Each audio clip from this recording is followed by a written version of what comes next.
You wake to the sound of roosters calling across the valley, their voices carrying through air thick with the scent of thyme and wild oregano. The stone walls of your dwelling hold the coolness of night, even as dawn light filters through the single window, casting geometric shadows across the packed earth floor. Your hands reach for the familiar texture of rough woven wool, the blanket that has kept you warm through countless nights of uneasy dreams.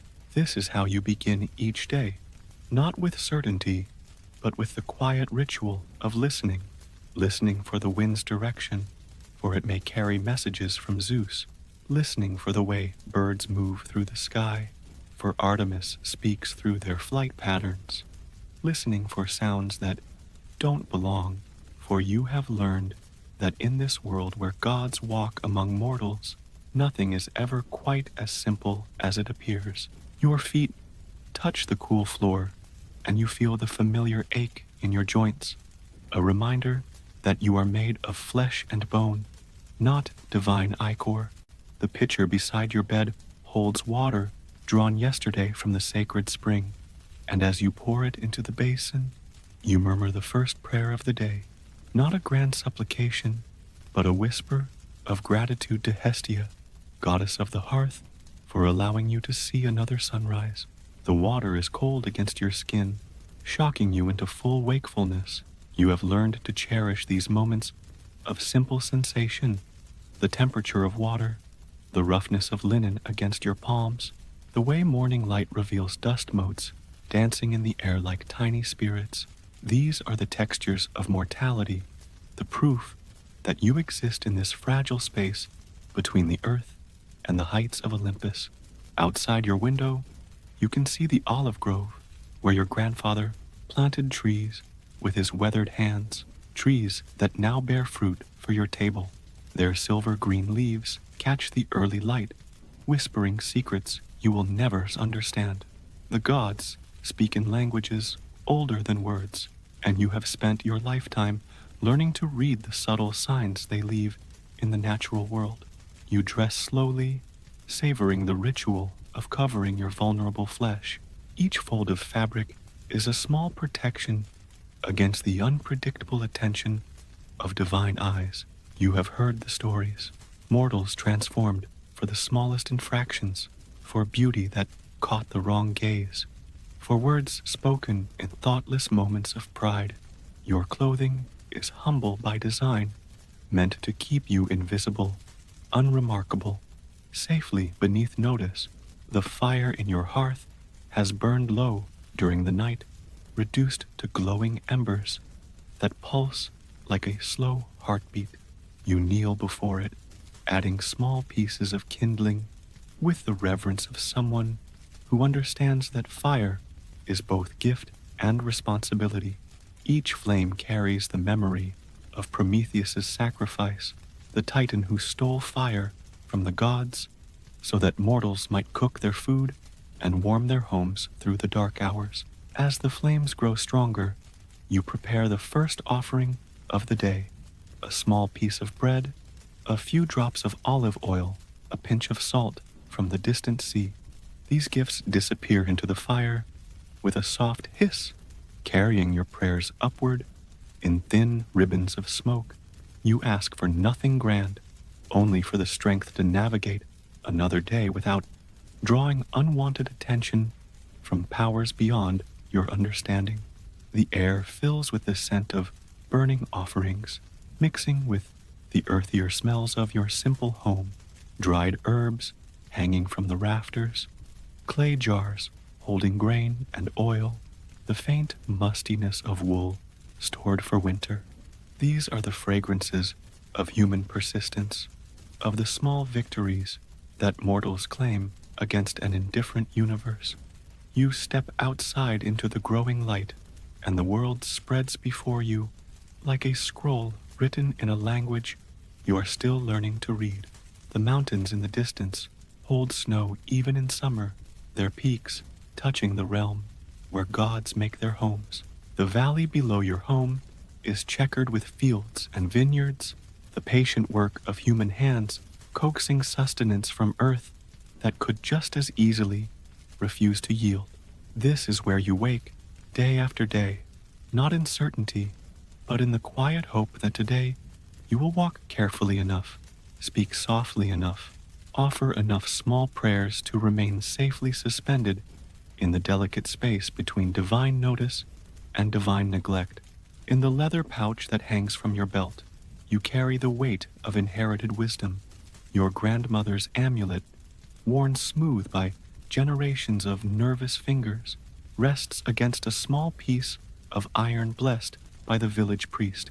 These are not treasures in any material sense, but they are your protection against the countless invisible threats that surround every mortal life. The amulet bears the image of an eye, carved by hands that understood the power of being seen and the greater power of seeing clearly. It has traveled with your family through famines and festivals, through the dangerous nights when wild things roam beyond the firelight, and the equally dangerous days when strangers arrive with news from distant lands. You touch it now as you walk, feeling its familiar edges against your palm, drawing comfort from its solid presence. Your pouch also holds seeds, not for planting, but for remembering. Each one represents a lesson learned at cost, a moment when you or someone you loved stepped too close to the invisible boundaries that separate mortal experience from divine wrath. The smooth black bean reminds you of the day your cousin spoke too boldly about her skill at weaving, drawing the attention of Athena. She lost 3 months of her life to inexplicable exhaustion, her hands unable to hold thread steady enough to complete even the simplest patterns. The dried olive pit carries the memory of the summer when rain failed to come, when your village gathered to debate whether someone among them had committed an offense grave enough to anger Zeus. Those were frightening weeks, watching neighbors eye each other with suspicion, everyone searching their own memories for words spoken in haste or rituals performed with insufficient care. The rain eventually came, but trust took longer to restore. You carry also the small scroll on which your father wrote the names of gods who must never be spoken aloud in certain places.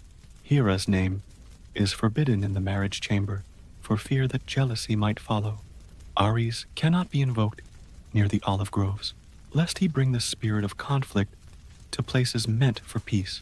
Dionysus must not be called upon by those who lack the strength to handle his gifts of ecstasy and madness. The weight of these restrictions settles into your shoulders as you walk the familiar paths of your daily routine. Each step requires consideration. Each word demands reflection. You have learned to navigate conversation like a sailor reads wind patterns, always aware of currents that could shift without warning and carry you into dangerous waters. In your other hand, you carry the wooden staff that your grandfather carved from olive wood, its surface polished to smoothness by years of faithful service. It bears no decoration, save for the natural grain of the wood, but you know it holds power, not magical power, but the accumulated strength of faithful use. It has supported 3 generations of careful walkers, people who understood that the path of wisdom lies in moving slowly enough to see what lies ahead. Your clothing, too, carries weight beyond its physical substance. The cloak that covers your shoulders was woven by your mother during the long winter nights when stories were told and wisdom passed from one generation to the next. Its threads hold the memory of those quiet hours, the accumulated prayers whispered over the loom, the small blessings worked into every crossing of warp and weft. The bronze pin that fastens your cloak bears the mark of the smith who forged it, a man known for his careful attention to the rituals that must accompany the working of metal. He makes offerings to Hephaestus before lighting his forge, speaks the proper words over cooling bronze, ensures that each piece he creates carries protection rather than invitation to misfortune. You carry memories too, weightless but substantial.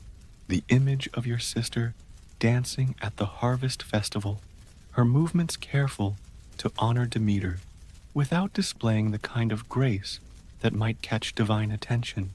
The sound of your mother's voice teaching you to distinguish between safe praise and dangerous boasting.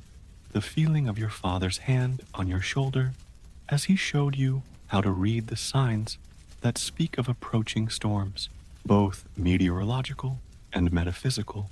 The knowledge you carry is a map of invisible territories, a catalog of the safe and dangerous places that exist within every seemingly simple interaction. You know which compliments may be spoken aloud and which must remain silent.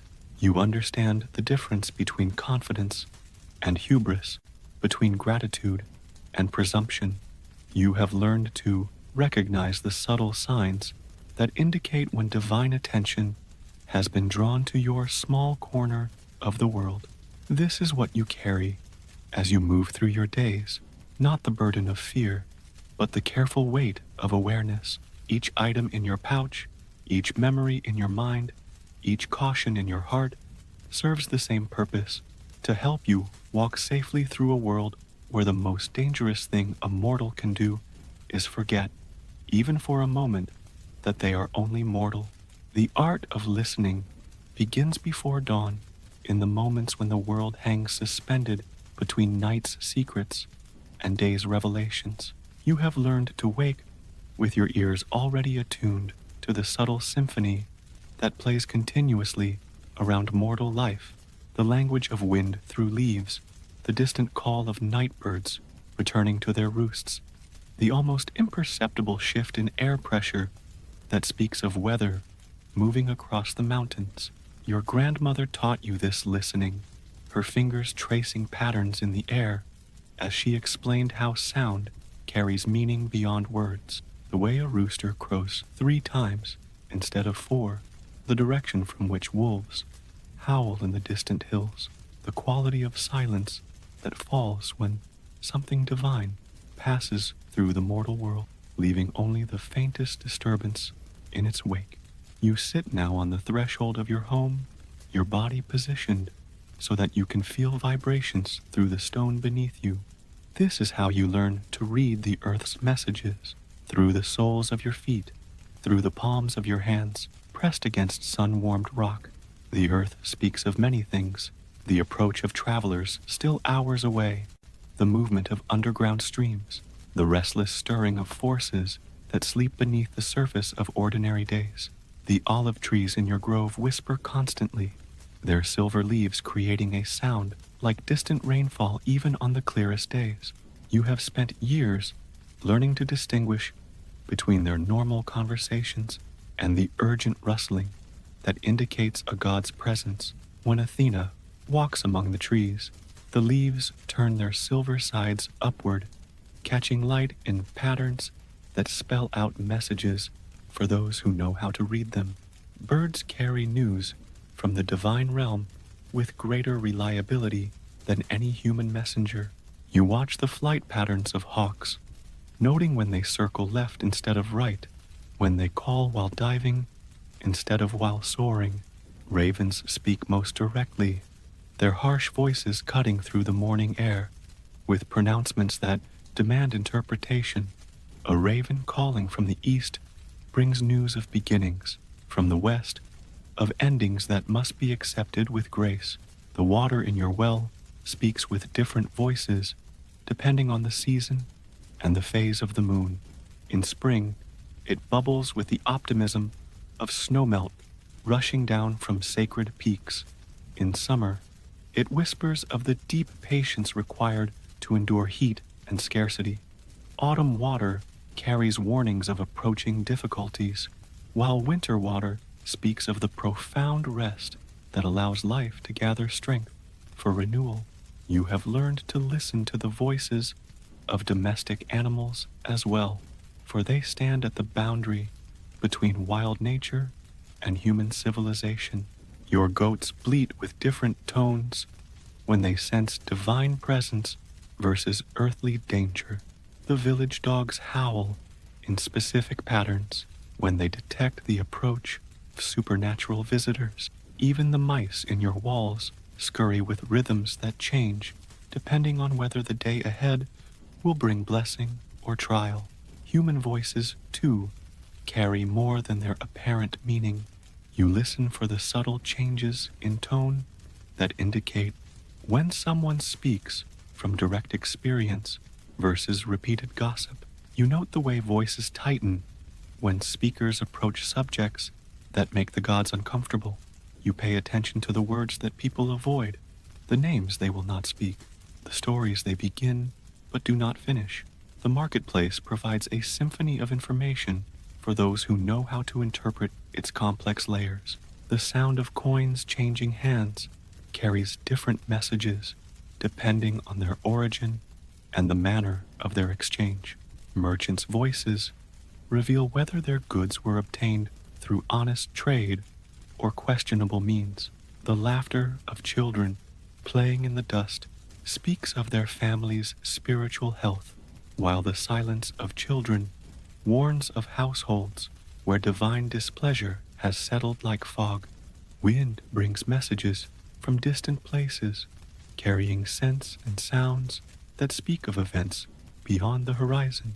You have learned to distinguish between the clean wind that flows down from mountain peaks and the troubled air that rises from places where mortals have overstepped divine boundary. Some breezes carry the salt tang of distant seas and the voices of sailors who have learned to read weather with their lives depending on accuracy.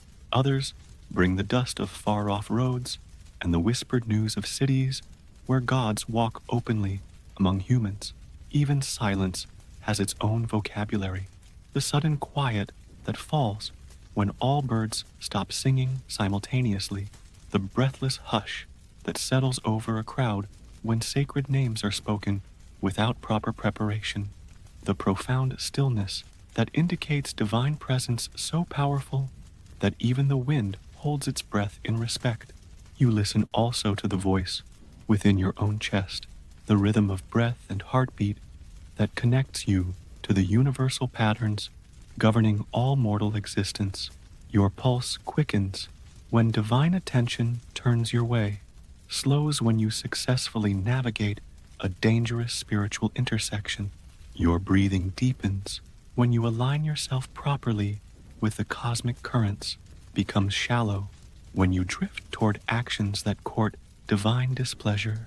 This is how you listen, not as a passive receiver of information, but as an active participant in the ongoing conversation between mortal and divine realms. Every sound becomes a teacher, every silence a lesson in the delicate art of existing safely at the intersection of human ambition and divine will. The paths you follow have been worn smooth by generations of careful feet, each step guided by the accumulated wisdom of mortals who learned to navigate a world where every destination carries both promise and peril. Your route to the village market follows the contours of hills that have watched over human settlements since the first mortals emerged from caves to build homes under open sky. You walk slowly, not from physical weakness, but from the understanding that haste attracts unwanted attention. Your footsteps fall in rhythm with your breathing, creating a meditative cadence that keeps you centered in the present moment. This measured pace allows you to notice the small signs that speak of divine activity in the area, the way morning dew forms unusual patterns on spider webs, the direction shadows fall despite the sun's actual position, the quality of light that indicates whether this is an ordinary day or one touched by supernatural influence. The stone markers along your path serve as waypoints for both navigation and protection. Each one was blessed by the village priest according to rituals that date back to the earliest human settlements in this valley. You pause at each marker to offer a brief prayer, not because the gods require this constant attention, but because regular observance creates a protective rhythm that shields you from the consequences of divine forgetfulness. The crossroads ahead demands special caution, for these intersections serve as gathering places for powers that move between the mortal and divine realms. You approach slowly, scanning the ground for signs of recent supernatural activity. Fresh flowers that bloom out of season, coins that appear overnight, footprints that lead in impossible directions, all indicate that this crossing has hosted divine visitors who may have left residual energies that could affect unwary travelers. At the crossroads, you leave your own small offering, a crust of bread for Hecate, who watches over those who must navigate uncertain paths. The bread disappears quickly, though no birds or animals approach. This swift vanishing reassures you that your offering has been accepted and that your passage through this liminal space will be permitted without interference. The path to the market leads through the olive grove that belongs to your neighbor's family, trees planted by ancestors who understood the sacred relationship between human cultivation and divine blessing. You walk quietly among these ancient trees, noting the way their branches reach toward the morning sun, like arms raised in perpetual prayer. The silver undersides of their leaves catch light in patterns that shift with your movement, creating a gentle illumination that feels both natural and touched by something beyond nature. The well at the center of the grove marks a place where underground springs rise close to the surface, creating a natural gathering point for both human and divine visitors. You pause here to draw water using the bronze cup that hangs from a chain worn smooth by countless hands. The water tastes of deep earth and distant mountains, carrying minerals that speak of the hidden journeys it has taken to reach this place. As you continue toward the village, the path widens to accommodate the increased traffic of people pursuing their daily occupations. You pass farmers heading to fields where they will coax grain from soil that requires constant negotiation between human need and natural abundance. Their faces show the particular concentration of those who work directly with forces beyond their control, weather and fertility gods, who must be honored without being importuned too frequently. The potter's workshop sits beside the path, its chimney already releasing the thin smoke that indicates the day's first firing has begun. You can hear the rhythmic sound of her wheel turning, creating vessels that will hold water, oil, and grain for families throughout the valley. Her work requires careful attention to the spiritual as well as physical properties of clay, ensuring that each piece carries protection rather than invitation to misfortune. The village comes into view gradually, its buildings arranged according to principles that balance practical necessity with spiritual wisdom. The temple occupies the highest ground, its columns visible from every approach to remind visitors that divine authority oversees all human activity. The market spreads below it in carefully planned disorder, stalls and shops positioned to create a flow of movement that honors the sacred directions while accommodating the practical needs of trade. You enter the village through the gate where the guardian shrine stands, its small altar holding flowers renewed each morning by the gatekeeper's daughter. This daily ritual ensures that all who pass through carry the blessing of safe passage, though you understand that such protection extends only to those who remember to offer their own small acknowledgments to the powers that watch over threshold crossing. The main street leads directly toward the market square, but you choose instead to follow the curved path that winds past the fountain where village women gather to fill their water jars. Their conversation provides valuable information about the spiritual climate of recent days. Which households have received signs of divine favor? Which families are observing periods of ritual purification? Which visitors have arrived with news from distant places where gods walk more openly among mortals? This is where you walk, not simply across physical terrain, but through layers of meaning that require constant interpretation. Each path holds memory, each destination demands preparation, each step forward represents a choice to continue the delicate dance between mortal aspiration and divine authority that defines the essential challenge of human existence. Your hands know textures that speak of the intersection between human craft and divine inspiration. The wooden handle of your water bucket, worn smooth by generations of daily use, carries the warmth of all the palms that have grasped it in moments of thirst and gratitude. The wood itself came from a tree that grew slowly over decades, drawing sustenance from earth, blessed by the presence of nymphs who dance in the forest during the deep hours of night. When you touch the bronze rim of the well, you feel the slight roughness left by the smith's careful hammer blows, each one struck with awareness that metal holds memory. The bronze remembers its birth in fire, tended by followers of Hephaestus, the heat that transformed raw ore into useful alloy, the prayers spoken over cooling metal to ensure that it would serve human needs without attracting divine jealousy for mortal presumption. The clay vessels in your home rest cool and smooth under your fingertips, their surfaces marked by the subtle ridges left by the potter's hands as she shaped them on her wheel.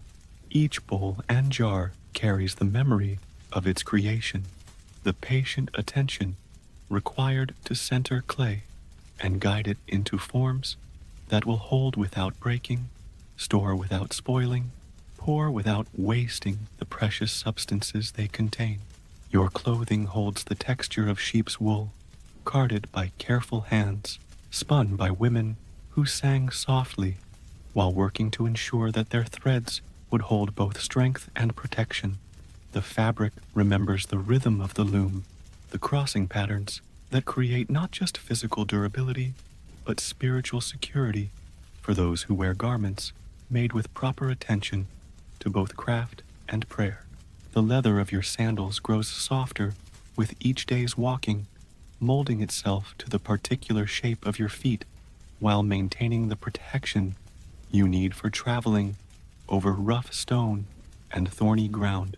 The animal that provided this hide lived on pastures where it grazed under open sky, and something of that freedom remains in the leather's memory, a reminder that even manufactured objects carry traces of their origins in the natural world. When you tend your small garden, your fingers sink into earth that feels both familiar and mysterious. The soil crumbles differently each season, sometimes dark and rich with promise, sometimes hard and resistant to cultivation. You have learned to read its moods through touch, knowing when it welcomes seeds and when it requires more patience, more prayer, more careful attention to the rituals that maintain harmony between human intention and natural cycle. The bark of the olive tree beside your door carries deep furrows that hold the history of seasons survived, storms weathered, and quiet years when the tree simply stood witness to the small dramas of mortal life unfolding in its shade. Your palm finds familiar handholds in these ridges, places where you can rest your hand and feel the slow pulse of life that moves through wood older than your grandfather's grandfather. Stone surfaces offer their own vocabulary of touch. The altar in your home feels different depending on the spiritual weather of each day. Sometimes warm, despite the cool morning air, sometimes radiating a coolness that speaks of divine attention focused elsewhere. The threshold stones, worn smooth by countless crossings, hold the accumulated energy of all the feet that have passed over them, carrying prayers, hopes, fears, and gratitude into the sacred space of home. The water you draw from the well varies in texture as well as taste, sometimes flowing with a silky smoothness that indicates pure mountain sources, sometimes carrying the slightly rougher feel of water that has traveled through limestone caves where it absorbed minerals and memories of deep earth. Your cupped hands learn to distinguish between these qualities, reading the water's history through the sensation of its movement against your palms. Fabrics in the marketplace tempt your fingers with textures that speak of distant origins and skilled craftsmanship. Silk carries the whisper of lands where different gods hold sway, its smoothness hiding the complex story of its creation by creatures that transform leaves into threads of extraordinary beauty.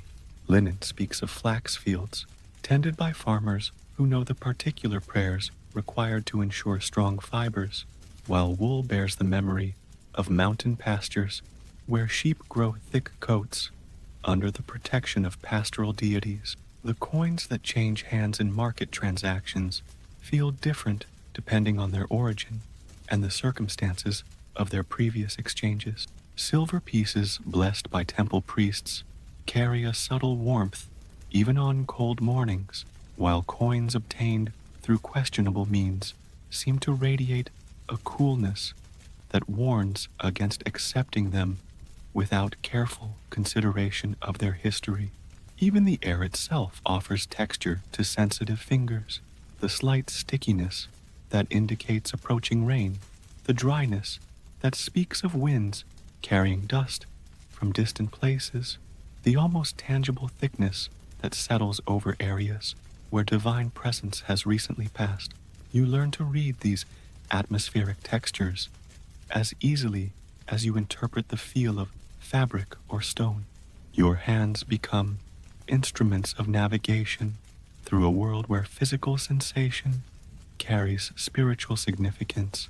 Each texture tells a story, each surface holds memory, each touch connects you to the vast network of relationships that bind together all aspects of existence in the complex tapestry of mortal life lived under divine supervision. Words carry weight in your world, each syllable measured against the possibility that careless speech might draw unwanted attention from powers who listen constantly to the conversations of mortals. You have learned to speak like someone walking across ice, carefully, deliberately, testing each verbal step before committing your full weight to its support. Your voice begins each day with the whispered prayers that must be spoken before any other words pass your lips. These quiet invocations serve as both protection and announcement, informing the divine realm that another mortal day has begun and requesting permission to proceed with the activities that sustain human life. The words themselves matter less than the intention behind them, the acknowledgement that you exist at the pleasure of forces beyond your understanding or control. In conversation with neighbors, you practice the delicate art of praise that builds up without challenging divine preeminence. When complimenting the baker's skill with grain and fire, you remember to credit Demeter's blessing of the harvest and Hestia's guidance of the flame. When admiring the beauty of a friend's daughter, you speak of her virtue and kindness rather than physical attributes that might attract dangerous attention from gods known to pursue mortal beauty without regard for mortal consequences. The marketplace demands its own vocabulary of careful diplomacy.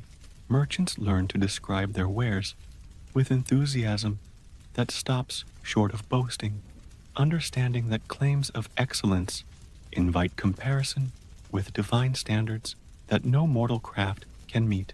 You hear the subtle differences in their speech, the way successful traders speak of their goods as pleasing rather than perfect, well-made rather than incomparable, fair rather than worthy of gods.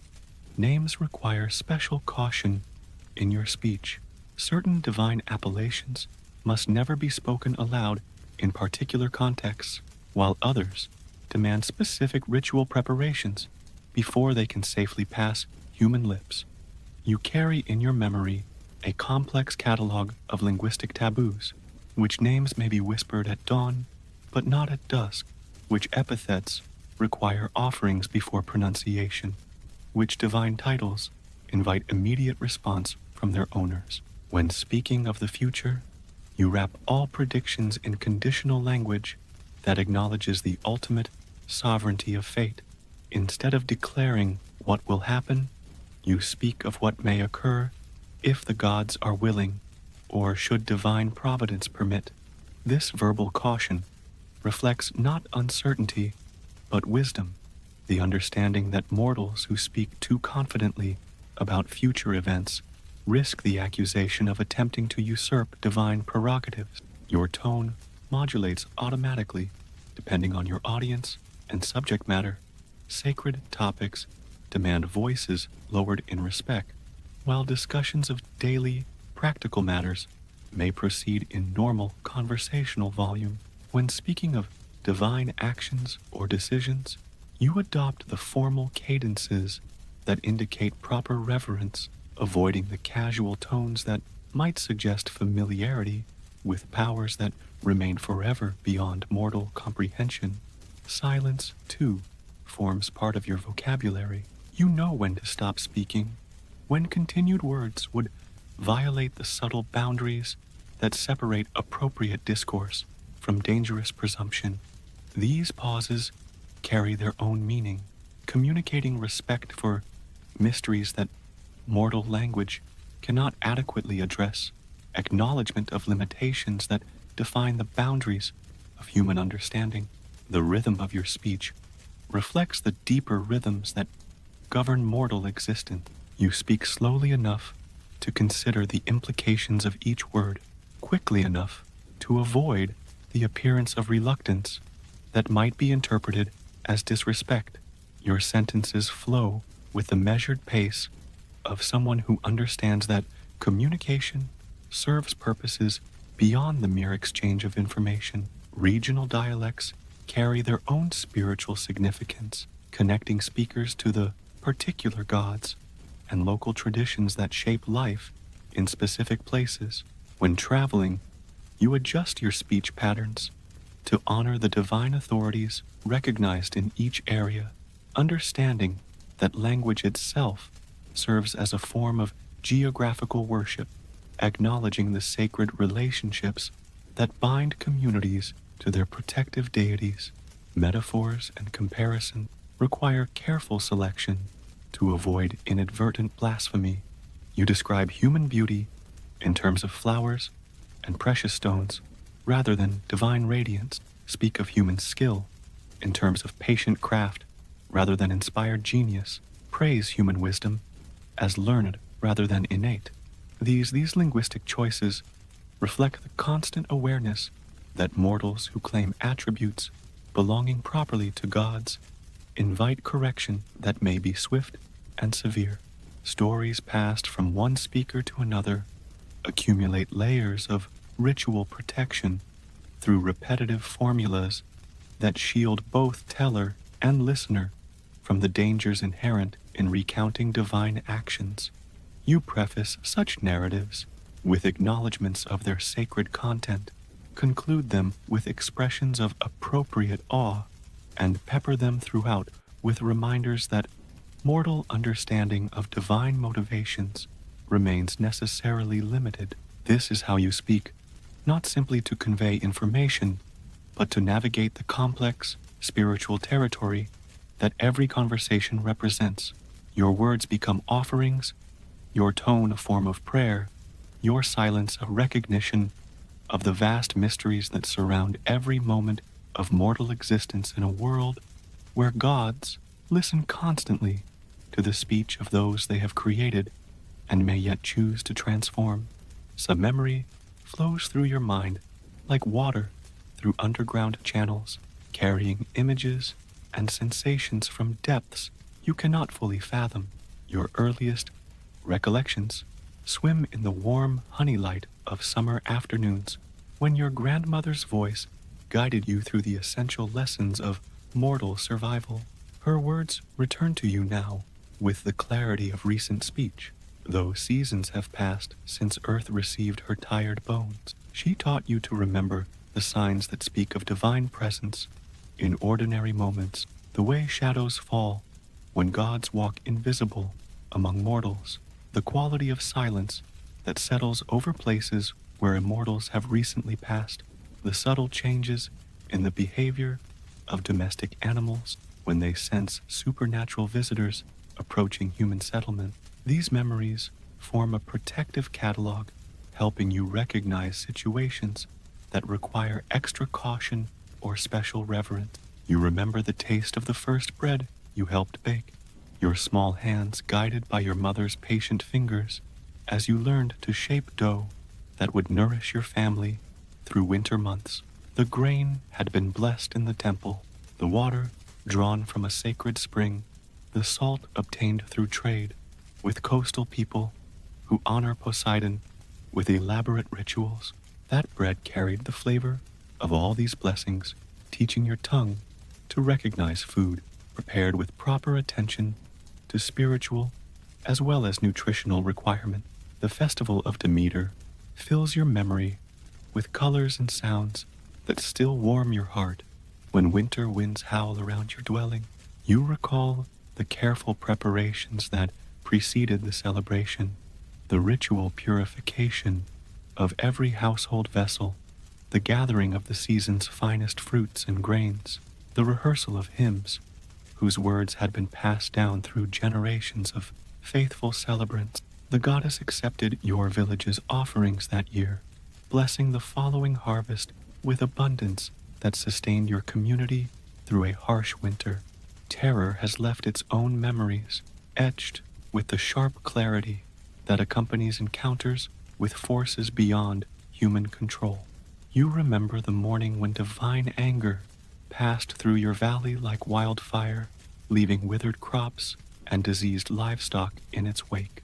No one ever learned what offense had triggered such displeasure, but the memory serves as a constant reminder that mortal life unfolds under the supervision of powers whose justice operates according to principles that human understanding cannot penetrate. Your memory holds the faces of those who failed to navigate the treacherous currents of divine attention. The young man whose beauty attracted Aphrodite's notice, transforming him into something more and less than human. The woman whose skill at prophecy drew Apollo's jealous intervention, leaving her able to see the future, but cursed never to be believed. The merchant whose boasts about his prosperity invited economic ruin that scattered his wealth like leaves before autumn wind.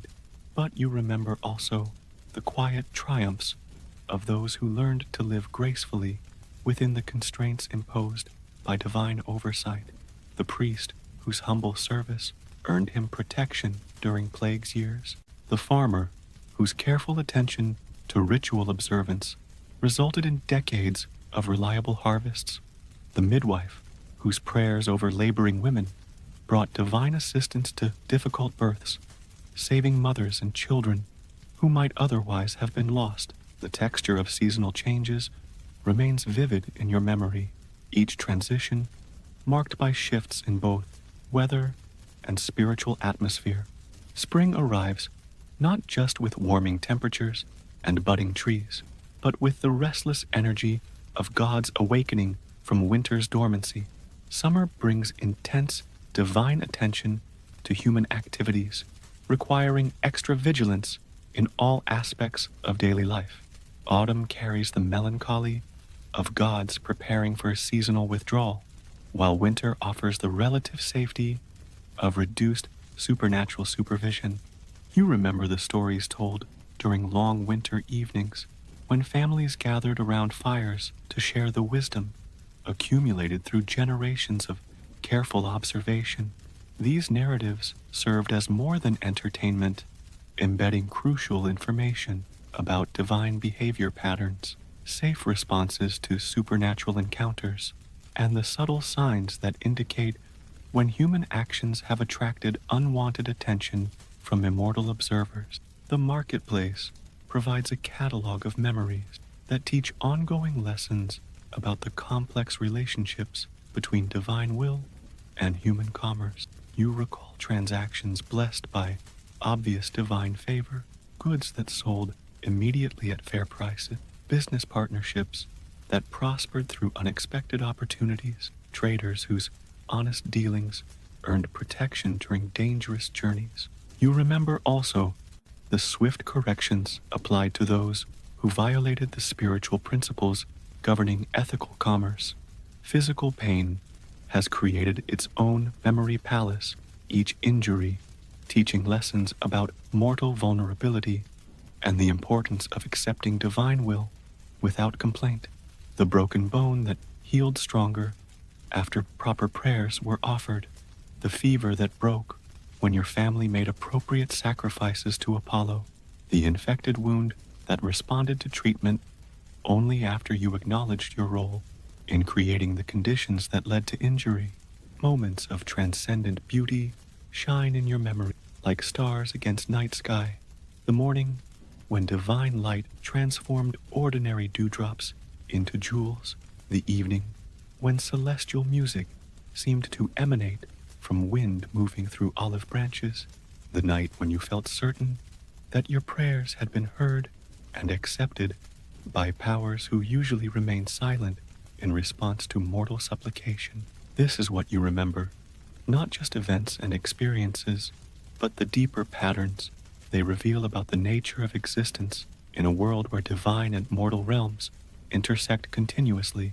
Your memories become teachers, guides, warnings, and sources of comfort as you navigate the ongoing challenge of living faithfully within the beautiful and terrifying constraints of mortal life under divine supervision. Your hands find purpose in tasks that connect human effort to divine blessing. Each day's labor, beginning with prayers that acknowledge the sacred dimensions of even the most ordinary activities. The tools you use have been blessed according to rituals that ensure their service will honor rather than offend the gods who oversee all productive human endeavors. In your small garden, you work with the patient rhythm of someone who understands that cultivation requires partnership between mortal effort and divine grace. Your spade enters soil that has been prepared through offerings to Demeter, the earth goddess whose favor determines whether seeds will sprout or lie dormant in ground that refuses to nurture them. You plant according to lunar phases that honor the ancient agreements between human farmers and celestial powers who control the hidden forces governing growth and fertility. Each row you create follows principles that balance practical necessity with spiritual wisdom. The spacing between plants reflects not just their physical requirements for sunlight and nutrients, but also the metaphysical considerations that ensure your garden will develop in harmony with the divine order that governs all natural processes. You sow seeds with prayers whispered over each planting hole, asking not for impossible abundance, but for the grace to accept whatever harvest the gods choose to provide. Weeding becomes a form of meditation, your fingers learning to distinguish between useful plants and intrusive growth through touch as much as sight. You work slowly, understanding that hasty cultivation risks damaging the delicate root systems that connect your garden to the underground networks through which earth spirits travel. The weeds you remove are not simply discarded, but composted with prayers that transform waste into future nourishment.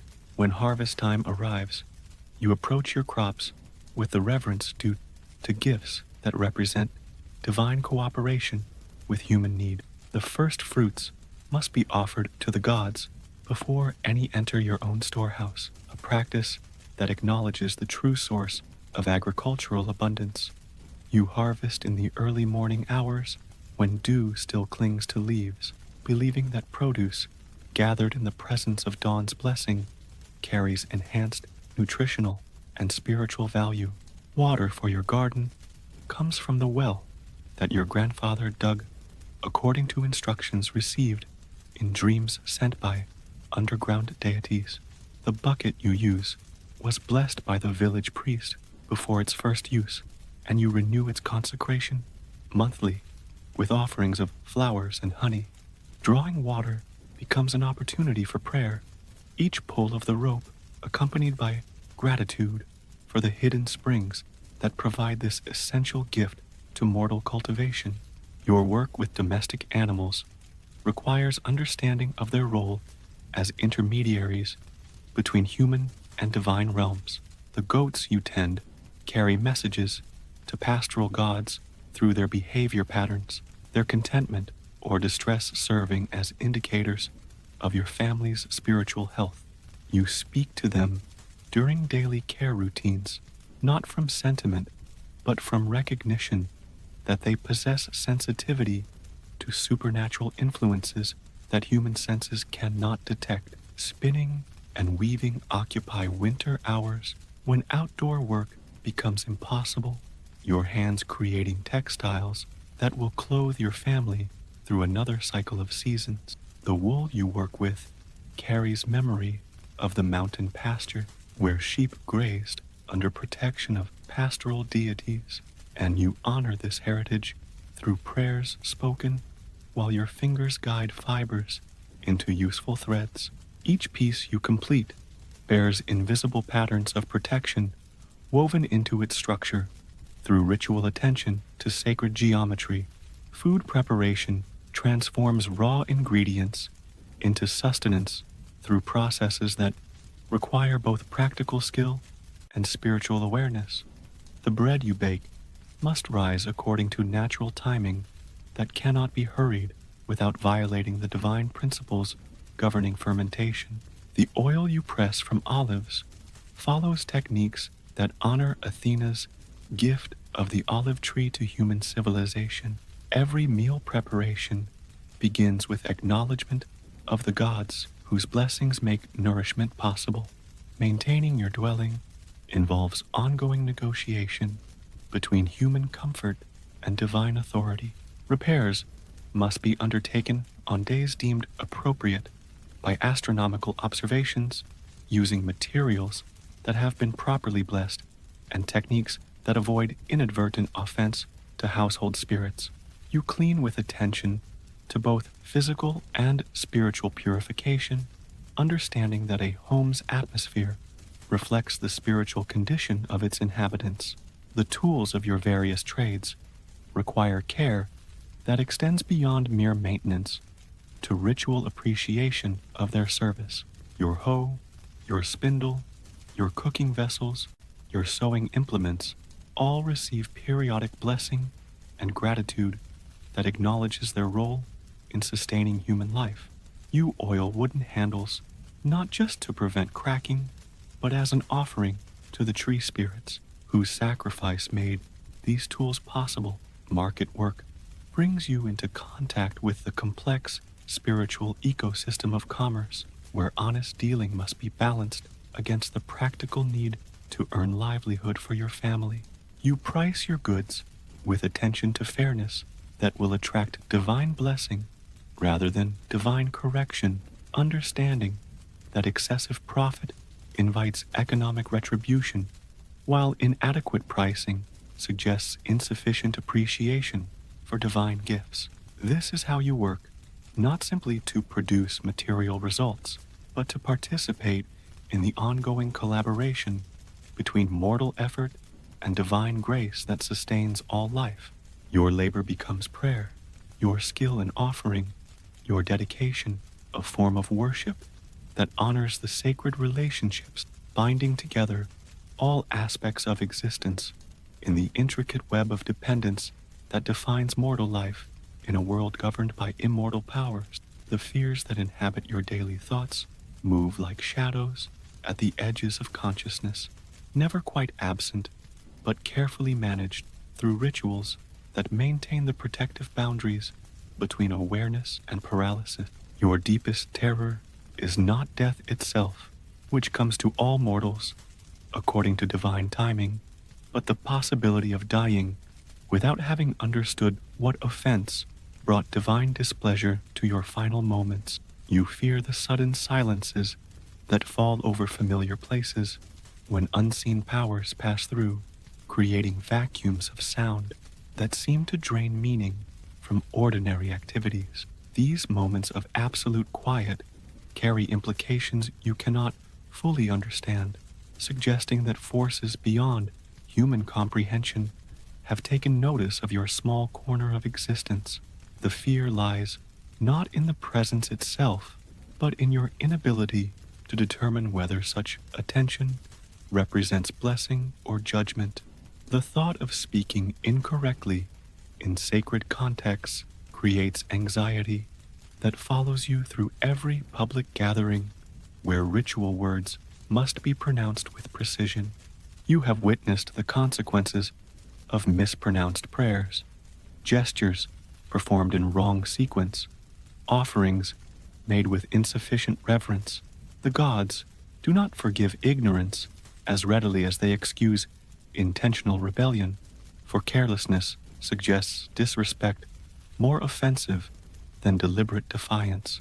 Weather changes bring their own anxieties, each shift in wind direction or cloud formation potentially signaling divine displeasure with recent human activities. You scan the sky constantly during periods when your community has reason to fear supernatural oversight, looking for signs that might provide advance warning of approaching divine intervention.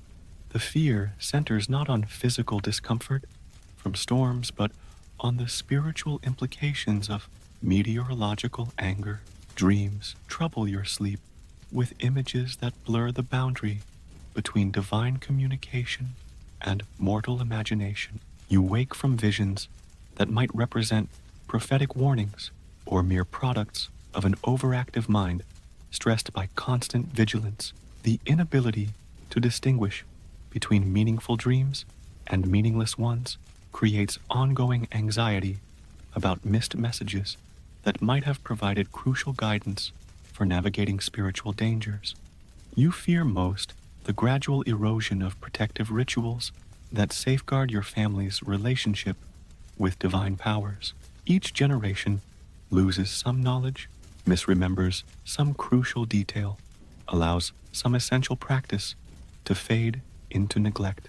The accumulated weight of these small losses creates vulnerability that may not become apparent until divine patience finally reaches its limits. You worry that you may be the generation in which accumulated spiritual debt comes due.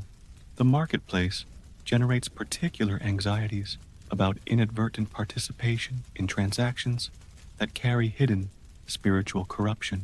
Goods obtained through improper means retain traces of their questionable origins, potentially contaminating innocent purchasers with guilt they cannot detect or address.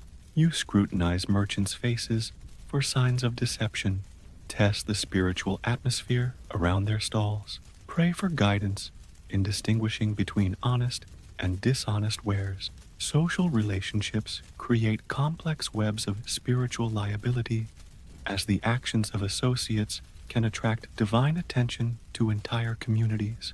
You fear your neighbor's carelessness as much as your own, understanding that divine justice sometimes falls collectively rather than individually.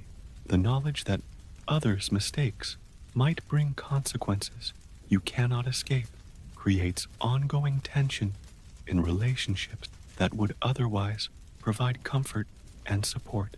Seasonal transitions bring anxiety about whether your family has properly prepared for the spiritual challenges that accompany changing agricultural cycles. Each transition requires specific observances that honor the divine powers governing transformation, and failure to perform these rituals correctly can result in months of divine displeasure affecting every aspect of daily life. from health to harvest prosperity. You fear the slow degradation of your own spiritual sensitivity, the possibility that constant exposure to divine presence might gradually dull your ability to recognize supernatural influences. Age and habit could conspire to make you complacent about dangers that require constant vigilance, leading to careless actions that invite correction from powers who expect mortals to maintain appropriate levels of awareness throughout their lives. The future holds terrors that center on your children's ability to navigate spiritual dangers you may not have adequately prepared them to recognize. Each lesson you fail to teach, each protective practice you neglect to pass on, creates potential vulnerability in the next generation. You fear that love itself might make you overprotective in ways that leave them unprepared for the spiritual independence required of adult mortals. Physical aging brings fears about diminished capacity to perform the rituals that maintain divine protection. Failing eyesight might prevent you from reading omens correctly. Declining hearing could cause you to miss divine warnings whispered through natural sounds. Weakening hands might perform gestures with insufficient precision to ensure their effectiveness. The prospect of spiritual helplessness terrifies more than physical incapacity. Yet beneath all these specific fears runs a deeper current of anxiety about the fundamental uncertainty that defines mortal existence under divine oversight. You can never be completely certain that your understanding of divine will correspond to actual divine intentions. This gap between mortal perception and immortal reality creates a constant low-level anxiety that colors every decision, every action, every moment of consciousness in a world where the margin for error remains forever unknown. This is what you fear, not death or pain or loss, but the possibility of failing to live with sufficient grace to honor the mysterious gift of existence granted by powers whose nature and purposes remain forever beyond complete human understanding. Sleep comes slowly in a world where dreams may carry divine messages that demand interpretation, where the boundary between unconscious wandering and sacred visitation remains eternally unclear.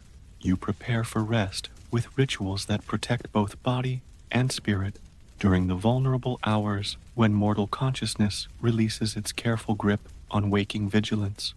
Your bed occupies a position carefully calculated to honor the sacred directions, while avoiding placement that might inadvertently invite unwanted supernatural visitors. The head of your sleeping couch faces east to greet each dawn with proper reverence, while protective amulets hang from the wall above to guard against malevolent influences that move through darkness, seeking opportunities to disturb mortal rest. The evening prayers you speak before closing your eyes serve multiple purposes beyond simple gratitude for the day's safe passage. Each petition acknowledges the divine powers who watch over sleeping mortals, requesting protection during the hours when your spirit may travel beyond the boundaries of physical form. You ask for dreams that bring guidance rather than confusion, visions that illuminate truth rather than obscure it behind symbols too complex for mortal understanding.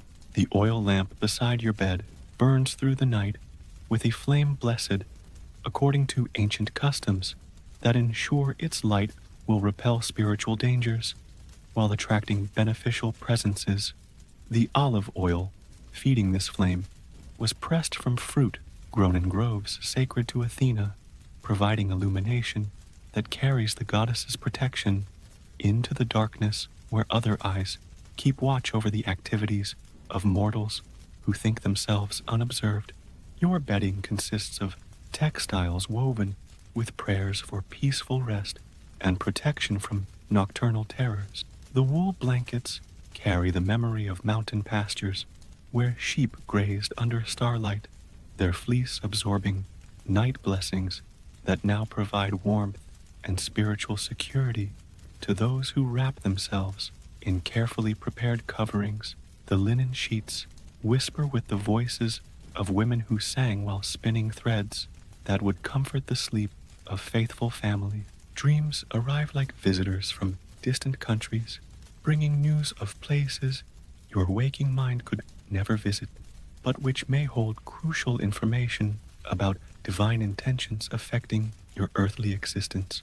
You have learned to distinguish between dreams that carry actual messages and those that represent merely the random firing of a mind, processing the day's accumulated impression. True prophetic dreams possess a clarity and coherence that marks them as communications from sources beyond mortal imagination. The images that visit your sleeping consciousness often speak in symbols that require careful interpretation upon waking. Divine messengers rarely communicate directly, but prefer the metaphors that challenge mortals to exercise wisdom in decoding their significance. You keep a small tablet beside your bed for recording dream fragments before they fade, understanding that details which seem trivial upon waking may prove crucial to understanding the complete message. Night sounds form a symphony of meaning for those who learn to interpret the language of darkness.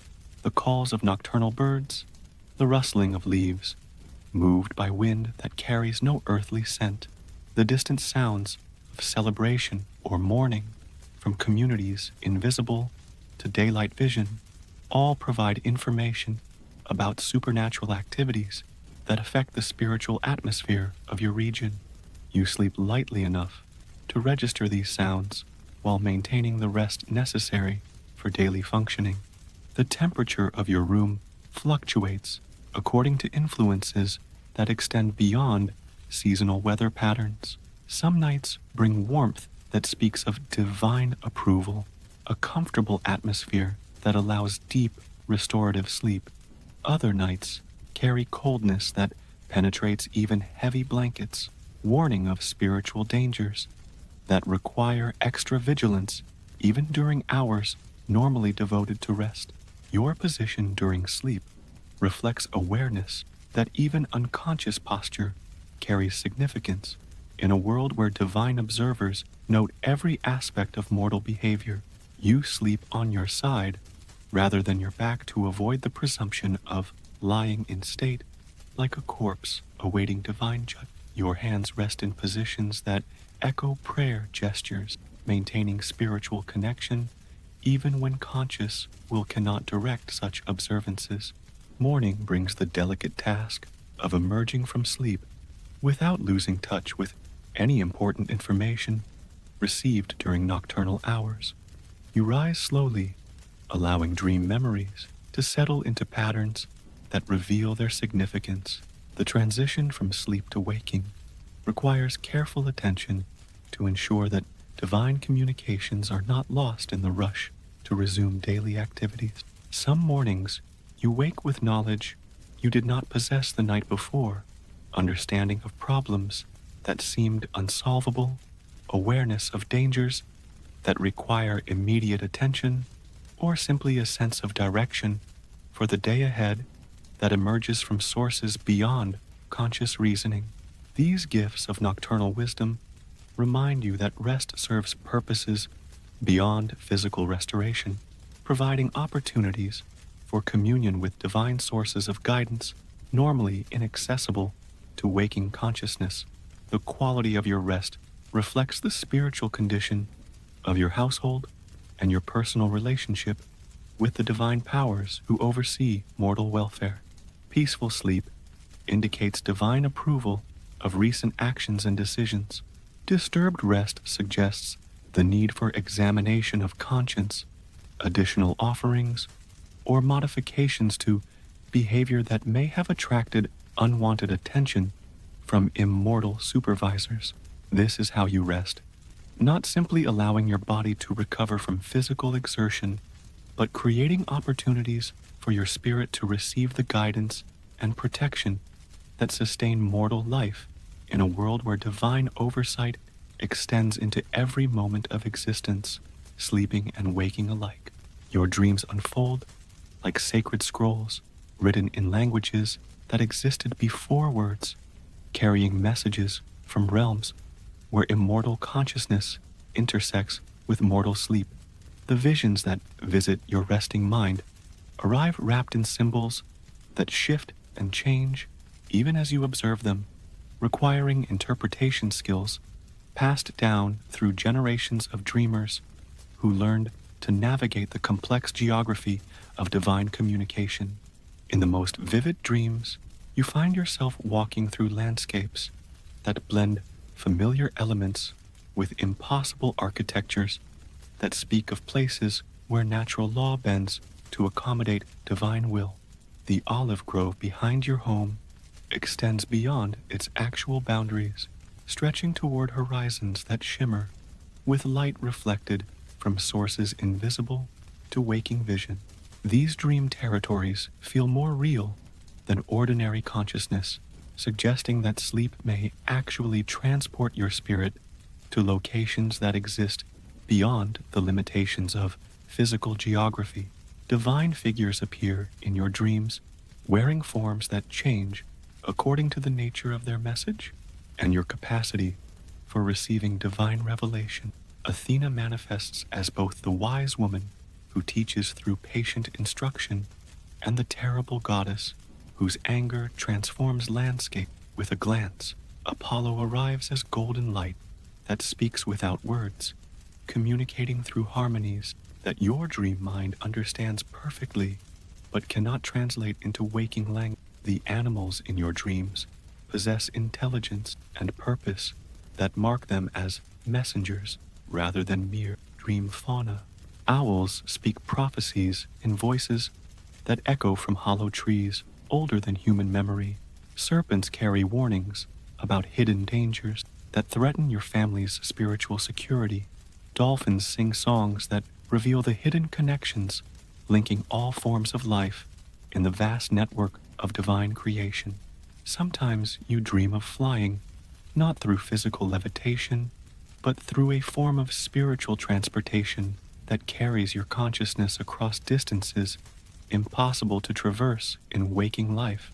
These flight dreams bring you to mountain peaks, where gods hold counsel, to ocean depths, where ancient powers sleep beneath waves, to forest clearings where nymphs dance rituals that maintain the balance between natural and supernatural forces.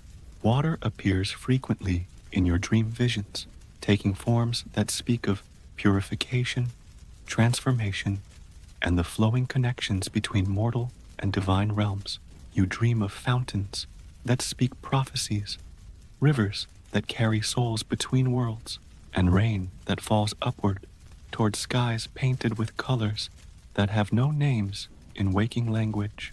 The water in dreams tastes of memories and possibilities, carrying flavors of past and future, mixed in proportions that change with each sip. Your deceased grandmother visits dream space regularly, her presence bringing comfort mixed with the sobering reminder that she now dwells in regions governed by different laws than those that constrain mortal existence. She speaks without moving her lips, communicating through gestures that convey information more complex than words could carry. Her appearances often coincide with approaching decisions that require wisdom accumulated through lifetimes of faithful observation. Fire burns throughout your dream landscapes with flames that illuminate without consuming, providing light that reveals hidden aspects of familiar scenes. These sacred fires burn in colors that shift from gold to silver to blue, each hue carrying different qualities of divine energy. The heat from dream flames warms your spirit without affecting your sleeping body, suggesting that some forms of divine touch operate beyond the boundaries of physical sensation. Architectural elements in your dreams combine practical construction with impossible engineering that speaks of divine design principles. Bridges span chasms that extend beyond vision, supported by pillars that root themselves in clouds rather than earth. Temples appear larger inside than outside, their interior spaces expanding to accommodate gatherings of worshippers who represent all the mortal communities seeking divine guidance throughout history. Music fills your dream consciousness with harmonies that seem to emanate from the fundamental vibrations governing cosmic order.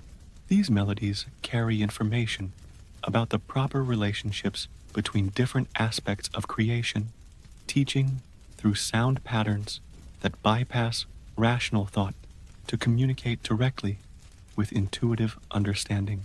You wake humming fragments of these divine compositions, though the complete symphonies remain beyond the capacity of mortal memory to retain. Weather in dreams responds to spiritual rather than atmospheric conditions, creating environments that reflect the divine moods affecting your region. Storms arise not from meteorological causes, but from conflicts between immortal powers, whose disputes generate thunder that speaks in languages older than human speech. Sunshine breaks through clouds according to divine decisions about which mortals deserve illumination during periods of spiritual darkness. Time flows differently in dream realms, allowing you to experience extended narratives during brief periods of sleep. You may dream of living entire lifetimes, aging through decades of experience, witnessing the rise and fall of civilizations, yet wake to discover that only moments have passed in the waking world. These temporal anomalies suggest that consciousness exists independently of physical time, capable of accessing information from past and future through dream channels. Prophetic dreams arrive with unmistakable clarity that distinguishes them from ordinary nocturnal visions. These revelations unfold with logical sequences that feel inevitable even when they describe events beyond current possibility. The prophecies embedded in such dreams rarely speak directly about coming events, but present symbolic narratives that require careful interpretation to reveal their practical implications for waking decisions. This is what you dream, not random images generated by sleeping minds, but carefully crafted communications from divine sources who use the vulnerability of sleep to bypass the protective barriers that mortal consciousness maintains during waking hours. Your dreams become classrooms where immortal teachers provide instruction that continues the education begun in waking life, but extending into mysteries too profound for ordinary awareness to comprehend. Time moves through your body like water through stone, slowly reshaping the features that once reflected youth's confidence into the weathered landscape of accumulated wisdom. Your hands, once smooth and quick, now carry the permanent testimony of decades spent in careful labor, calluses that speak of tools handled with reverence, scars that mark moments when divine attention tested your resolve, lines that map the patient attention required to navigate a lifetime under supernatural supervision. Your hair grows silver, not merely from the passage of years, but from the weight of carrying constant awareness that mortal life unfolds under divine observation. Each strand that lightens bears witness to moments when you felt the terrible proximity of immortal power, experiences that leave invisible marks on those privileged to survive encounters with forces beyond human understanding. The gray threads catch morning light differently than their darker neighbors, creating a crown that speaks of hard-won knowledge. The mirror shows a face that has learned to express emotions with greater subtlety than youth allows. Your eyes hold depths that come only from years of reading signs that younger people miss, interpreting silences that speak louder than words. recognizing the subtle indicators that reveal when divine attention has focused on mortal activities. The lines around your eyes map the geography of countless squints into uncertain distances, searching for omens in cloud formations and bird flight patterns. Your voice carries new qualities developed through decades of carefully measured speech. Words emerge more slowly now, each syllable considered for its potential spiritual implications before being released into the world, where divine listeners may interpret mortal statements according to standards mortals cannot fully anticipate. The tremor that occasionally affects your speech serves as a reminder that even language itself becomes less reliable as physical strength diminishes. Sleep patterns shift with age, bringing shorter periods of deep rest interspersed with wakeful hours when you listen to the night sounds that carry information about supernatural activities in your region. This fragmented sleep may actually represent adaptation to spiritual requirements rather than physical decline, allowing you to maintain vigilance during the dark hours when divine messages travel most freely through the mortal world. Your appetite changes not just from alterations in digestion, but from growing awareness that every meal represents divine generosity that could be withdrawn without warning. Food tastes different when consumed with full appreciation for the complex chain of blessings required to bring nourishment from seed to table. You eat more slowly now, savoring flavors while offering gratitude for abundance that younger people accept as their natural right. Physical strength ebbs gradually, forcing modifications to work routines that previously provided both livelihood and spiritual satisfaction. Tasks that once demanded vigorous effort now require patience and careful planning, teaching the new forms of cooperation with divine will that may actually surpass the achievements of youth's confident exertion. Weakness becomes its own form of wisdom, revealing truths about dependence that strength tends to obscure. Memory operates differently as decades accumulate, becoming more selective in ways that may reflect divine intervention rather than mere neurological aging. Recent events fade quickly, while distant experiences gain clarity, as if time itself were rearranging your mental landscape to emphasize the moments that carry the greatest spiritual significance. The stories you remember most vividly often involve encounters with forces beyond ordinary understanding. Your tolerance for social gatherings diminishes as sensitivity to spiritual atmospheres increases with age. Crowds that once energized you now feel overwhelming, their combined emotional and spiritual emanations creating confusion that younger sensibilities could filter more effectively. You prefer smaller gatherings where you can monitor the spiritual climate more accurately and respond appropriately to signs of divine attention. Seasonal changes affect you more profoundly than they did in youth, not merely because aging bodies respond more dramatically to temperature variations, but because accumulated years of observation have taught you to recognize the deeper spiritual currents that flow beneath surface weather patterns. Each season brings not just physical challenges, but reminders of the cosmic cycles that govern all mortal existence. The approach of death becomes less fearsome and more mysterious as understanding deepens about the transition that awaits all mortals, regardless of their spiritual accomplishments. You begin to sense the presence of relatives who have already made this journey, their proximity increasing as your own departure approaches.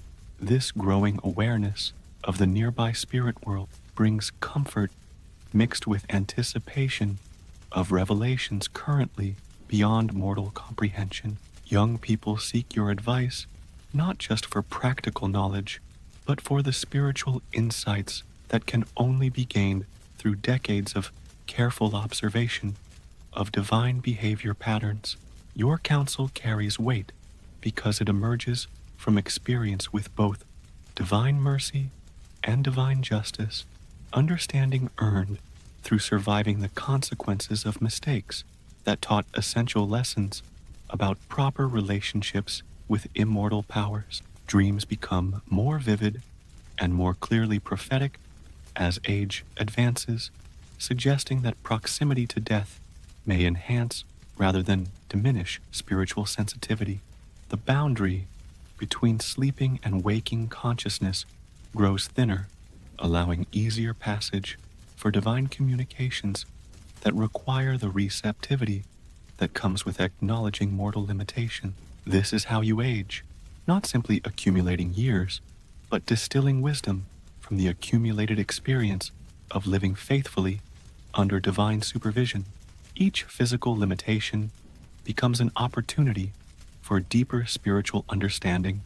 Each loss of youthful capacity reveals new forms of strength that depend on divine rather than human resources. The legacy you create unfolds not in grand monuments or lasting achievements, but in the subtle wisdom woven into daily practices that your children will carry forward into their own encounters with divine authority.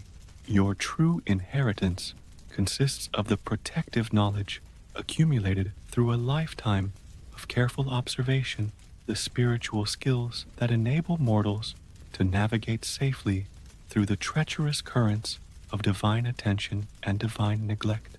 In the worn wooden chest beside your bed, you gather the physical objects that carry memory and meaning.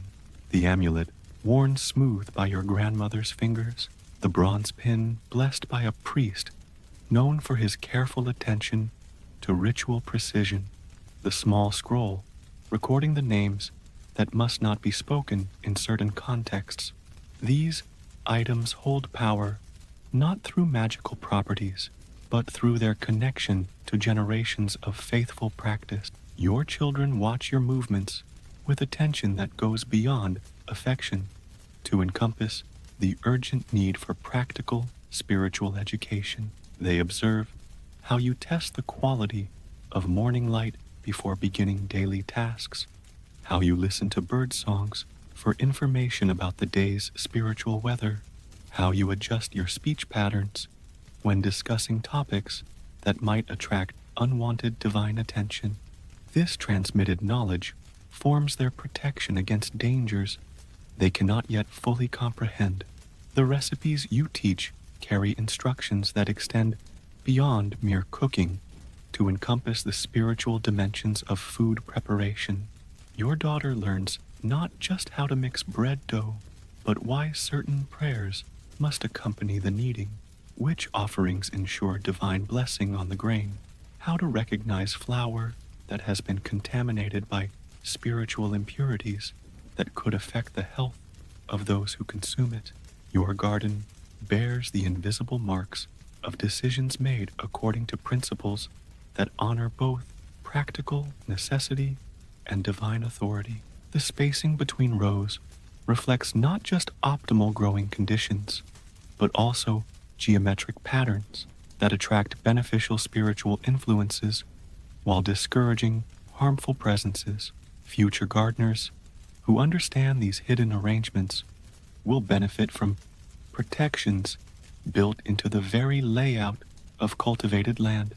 The stories you tell during evening gatherings serve multiple purposes beyond entertainment, embedding crucial information about divine behavior patterns within narratives that will be remembered long after specific warnings have been forgotten.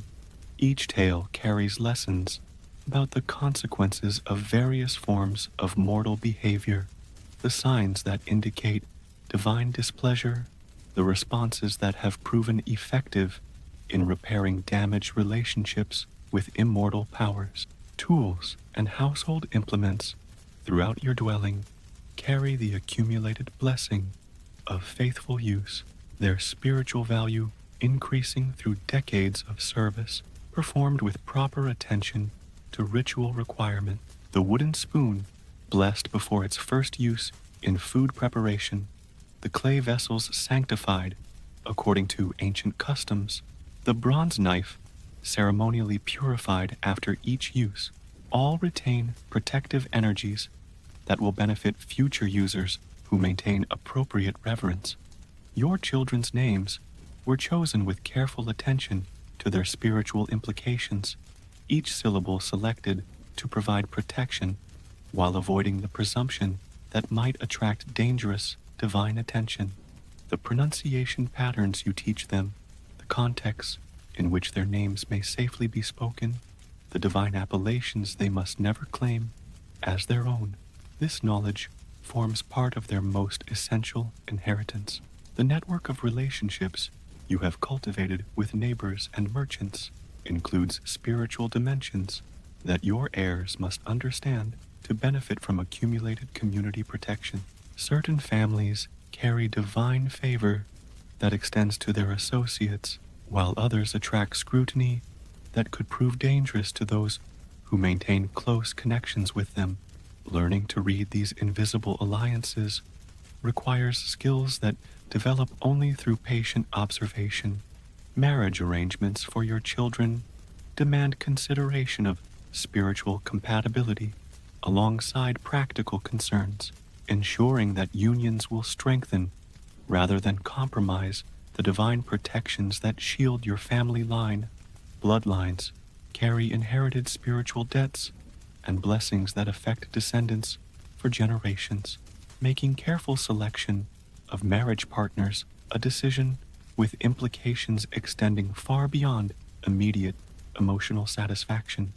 The location of your eventual burial site has been chosen with attention to geographical features that honor proper relationships with earth spirits and ancestral powers. The orientation of your grave, the materials used in its construction, the offerings that will maintain connection between your spirit and your surviving family, all require advanced planning that considers both traditional practices and the specific spiritual needs of your particular lineage. Records of your spiritual observations, kept in cipher, known only to your closest family members, document the patterns of divine activity in your region across multiple decades. These notes track the seasonal variations in supernatural presence, the celestial events that correlate with periods of increased divine attention, the local festivals that have proven most effective in maintaining community protection. Such accumulated data provides invaluable guidance for future generations. The olive tree you planted near your home will grow for centuries after your death, its roots drawing sustenance from soil enriched by your offerings, while its branches provide shade for descendants who may never know your name, but will benefit from your foresight. This living monument represents the most profound form of legacy, contribution to the ongoing conversation between mortal effort and divine blessing. The prayers you have spoken daily for decades create cumulative, protective energy that will continue to shield your family long after your voice falls silent. Divine memory extends beyond mortal lifespans, and faithful observance accumulates spiritual credit that can be drawn upon by those who maintain the traditions through which such protection was originally earned. This is what you leave behind, not material wealth or earthly fame, but the carefully preserved wisdom that enables mortals to live with grace under divine supervision. Your legacy lives in every cautious step your children take, every careful word they speak, every offering they make, in acknowledgement of powers that remain forever beyond complete human understanding, but which respond to faithful attention with protection and blessing. In the end, what persists beyond the boundaries of individual mortal existence is the pattern itself, the delicate dance between divine will and human wisdom that you have spent your lifetime learning to perform with increasing grace. Your physical form returns to earth blessed by decades of faithful service. But the spiritual achievements accumulated through careful attention to proper relationships with immortal powers continue to influence the world through channels that transcend the limitations of personal mortality. The morning light that fills your dwelling after your departure carries the same golden quality that warmed your skin during thousands of dawn prayers. Yet now it illuminates space made sacred by the accumulated devotion of someone who understood that every sunrise represents divine generosity extended to creatures who deserve nothing but receive everything. Your absence creates not emptiness, but a different kind of presence, the profound peace that settles over places where life has been lived with appropriate reverence. Your children carry forward the protective traditions you taught them, their voices joining the ancient chorus of mortal supplication that rises daily from countless households where families maintain the delicate balance between human ambition and divine authority.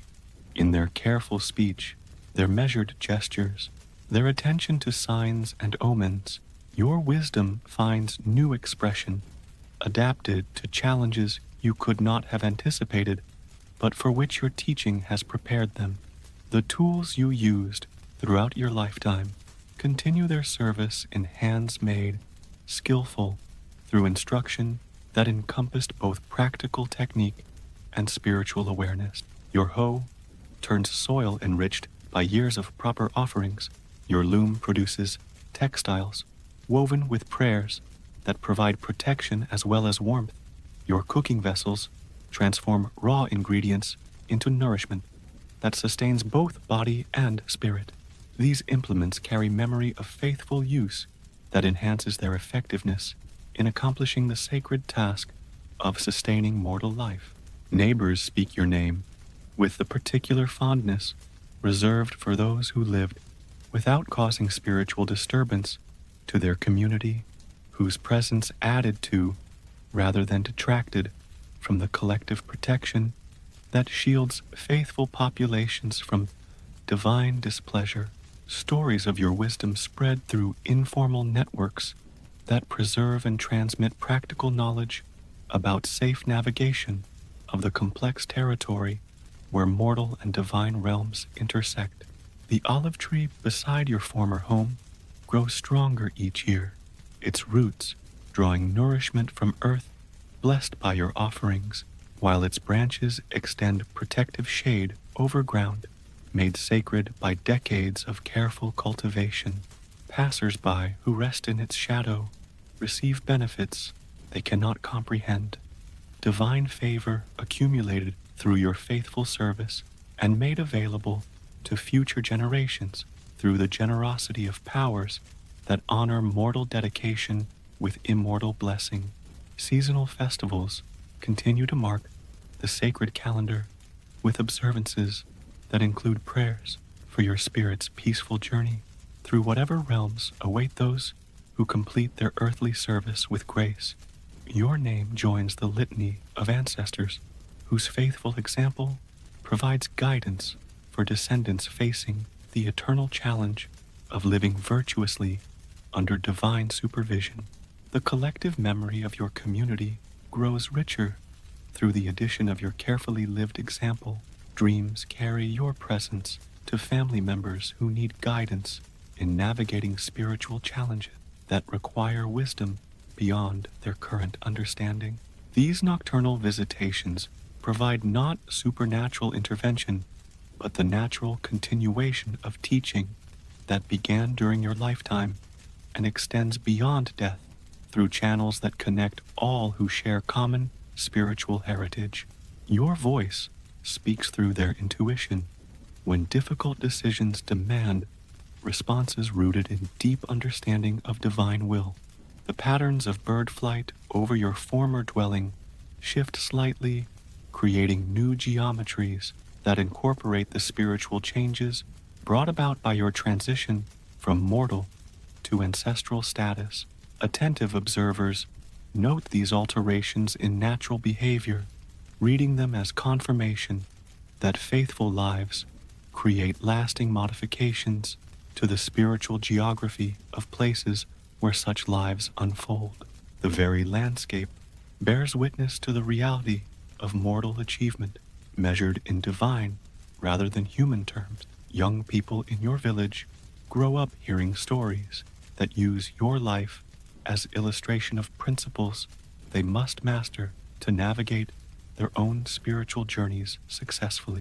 Your example demonstrates that safety and satisfaction come not from avoiding divine attention, but from learning to attract the right kind of divine attention through consistent demonstration of appropriate reverence and careful attention to ritual obligations. The well from which you drew water for decades provides clearer, cooler water than it did during your lifetime, as if grateful for the prayers that accompanied each drawing of its gifts. Travelers who drink from this source carry with them traces of blessing accumulated through your faithful appreciation, spreading benefits beyond the boundaries of your immediate community to distant places where such spiritual protection may be desperately needed. Books of wisdom, written by sages who never knew your name, nevertheless contain principles you discovered through direct experience, confirming that truth emerges naturally from lives lived in harmony with divine will, regardless of education or social status. Your unrecorded insights join the vast treasury of spiritual understanding that accumulates through countless individual examples of faithful living. The balance that governs your region's relationship with divine powers remains stable, partly through the foundation of accumulated faithfulness that includes your contribution to the collective spiritual health of your community. This invisible infrastructure of proper relationship with immortal authorities provides protection that extends to future generations who may never realize their debt to ancestors whose careful living maintains the conditions under which mortal life can flourish. This is what remains, not individual memory, but participation in the eternal pattern that connects faithful mortals across generations in the ongoing project of living gracefully under divine supervision. Your life becomes part of the vast tapestry of human response to divine authority, each thread essential to the strength and beauty of the whole, each pattern contributing to the magnificent design that emerges when mortal wisdom aligns itself properly with immortal will. The sun sets on your individual story, but rises on the continuing narrative of human faithfulness, divine mercy, and the mysterious collaboration between mortal effort and immortal blessing that defines the essential nature of existence in a world where gods watch over those they have created with love, too profound for human understanding to comprehend, but not too profound for human gratitude to acknowledge.